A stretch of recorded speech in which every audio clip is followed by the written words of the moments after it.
welcome to the plan. But guess what? What they did during the Inquisition? They burned all the books. Why? Because the educated man is a free man. The uneducated man is a slave. Do you think when they're fucking putting people in the cotton fields that they let them read? That they let them pick up a fucking book? No. They didn't pick up a book. They were too busy working, too busy slaving away for the master. And what happened was it went from let's whip this person into submission to let's create a little fake currency and lie to them into submission. Warfare is no longer about bullets and guns and shotguns and missiles. It's about the control of information. And whoever controls the information controls the narrative. And the narrative is biased. And the narrative right now is run by the fucking elites. And it will always be run by the elites. But you have a chance to stand out. You have a chance to be different. Just shit, bro. Did you see what they're doing now in China? What they're doing now in China in the fish markets, they're actually PCR testing the fucking fish that are alive down their throat. They're swabbing them, putting them out because they can't sell fish that have COVID. How does that make any fucking sense, dude? It makes no sense. Well, let's go. Quietly, I need to move my money out and leave. I got away from Grandma. I got away from Grandpa. I got away from the traffic cop, the prosecutor, and the tax police. And I can get away from you, Mr. Fox. And what? What? Just letting him go would have been a total loss for the Fox. Nobody leaves. The Fox hates feisty people. To those who want to leave, he gives a very tough time. Bounces them from the tax police to the DA to court, bleeds them dry, and tosses them in jail. You asked for it, gingerbread man. Why are you silent? Hello? Are you even here? Leave him alone. He looks like he's asleep. What can I say?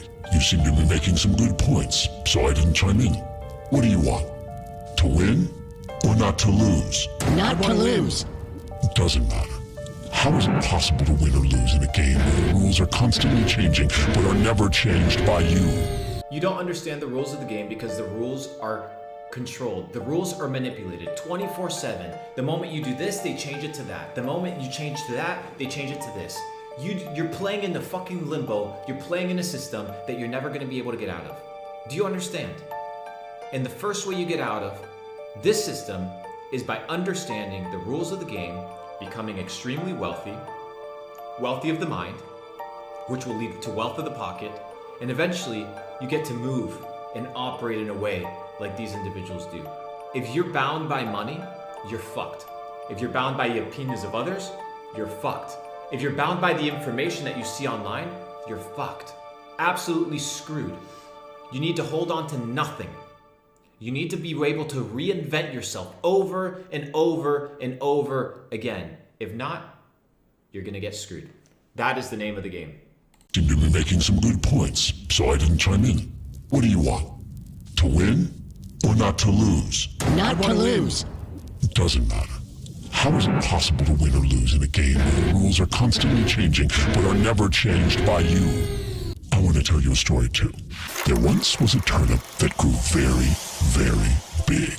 They started tugging it in different directions but just couldn't pull it out. The turnip creaks, but it won't come out. Then one smartass said, why don't we just grab the turnip together and pull it in the same direction? They grabbed it, pulled really hard, pulled out the turnip. It shined gloriously like the sun, so beautiful, so smooth. When the turnip was just sitting there, no one got anything at all. But after it was pulled, everyone had enough. There is one way alone for us to agree amongst ourselves, to finally write some rules ourselves. And that's when it will start.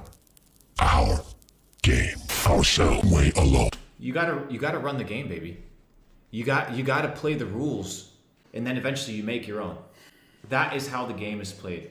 People resonate with truth. Deep down, you know that something is wrong. From the moment you're born, something doesn't add up. Do you think it's normal to sit in a fucking chair for 8 hours a day with concrete walls around you, where you have to raise a hand in order to speak, to the flag of the United States, where you have to of ask for America. permission to take a piss? You're requested to have what? A hall pass. to walk. To walk because you are not free. And then if you can't do it, then you're mentally disabled. You have a mental disability. Or they call your parents, why is your son rebellious? Why is your son against the system? And they manipulate your parents with fear. What's wrong with my son? Pills. My heart's beating. I'm sitting still. I don't know what's going on, and I'm 10. Maybe the reason you're sitting down and you're 10 is because you actually want to go and live the life of a fucking kid, right? The moment you're born, they tell you, what is the life you want to live, the job that you want to have, sit down and raise your hand, shut the fuck up, read this book. If you don't read it and memorize it and write down exactly what you memorize, you fail. Imagine telling a 6-year-old you are a failure. Do you understand how you're conditioning humanity to think? That if you don't abide by this set of rules, you fail in life. That's what they're telling you. They train you for 9 to 5. They train you to be a slave to the system. Here's lunchtime, here's recess time, this is when you can have a snack, this is when you go home. Here's the cafeteria, here's a tray of food, sit down, obey, this is the detention time, don't say these words, don't do this, go to this room, say this, don't say that. It's all conditioning. And the little boy transitions into a man and nothing changes. The little boy wants to be liked by every other little boy, so what does he do? He does what every other little boy does. These other little boys, they're not leaders, they're followers. They're following what the system is telling them. That's why there's bullies, right? That's why people get bullied. And eventually, they go into university. Now they do what every other university student does. They don't question the beliefs. They don't question why they're drinking. They don't question why they party. They don't question why they fuck some random hoe. They just do it because everybody else does is doing it. Then you transition out of university and you go into the workforce. And what do? Pay off your debt. Try to pay off your debt, right? And we talked about the debt system and how the school credit system and how debt slavery really is designed to keep people enslaved long term. Do you think, by any stretch of your imagination, that if university had any sort of competitors, that they would survive? The reason people go to university is for one simple reason. Because they get access to loans in order to go to university. So what do private institutions do? Well, I guess we can just charge them a fucking gazillion dollars, but you've been indoctrinated to believe that it's not a scam. How the fuck is it not a scam that a piece of paper dictates your future? A piece of paper dictates your future, your capabilities as a human. They scan you. You're literally just a barcode, a little check, and then all they do is just milk your energy for the rest of your life.